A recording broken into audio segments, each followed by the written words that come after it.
Untuk gaji juga ini penting juga nih, biaya atau gaji nih. Nah, aku juga pengen highlight juga perbedaan kuliah dengan Ausbildung nih. Jadi di sini aku udah siapin table.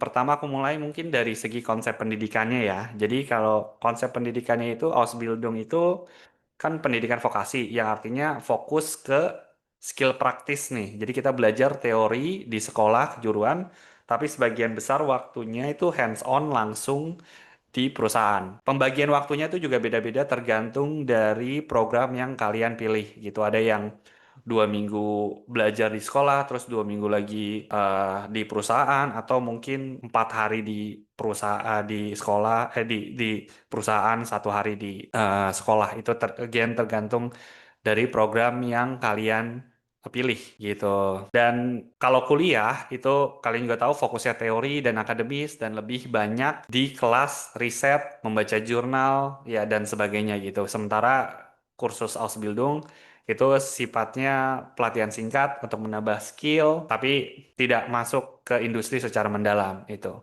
Untuk durasinya, Ausbildung tuh sekitar 2 sampai 3,5 tahun. Jadi lumayan lengkap, nggak instan nih jadinya. Tapi kalau misal kuliah, kalian bisa sampai 3 sampai 5 tahun. Tergantung jurusan. Dan bahkan teman-teman aku bahkan lebih panjang lagi karena kuliah termasuk ya eh, kesulitan kuliahnya. Jadi akhirnya diperpanjang masa studinya bahkan sampai 7 sampai 8 tahun gitu. Tapi kalau Ausbildung yang aku tahu nggak nggak ada yang diperpanjang sih, basically bahkan bisa lebih cepat dari 2 3,5 tahun gitu. Nah untuk gaji juga ini penting juga nih, biaya atau gaji nih. Nah ini bagian yang favorit juga nih karena di Ausbildung yang paling apa benefitnya adalah kalian kuliah, kalian belajar dan digaji gitu. Digajinya juga setiap bulan ya teman-teman. Jadi dan gajinya beda-beda tapi biasanya itu sekitar 8 nanti. Itu aku dapat berita bahwa gaji Ausbildung tuh bakal naik sepersekian persen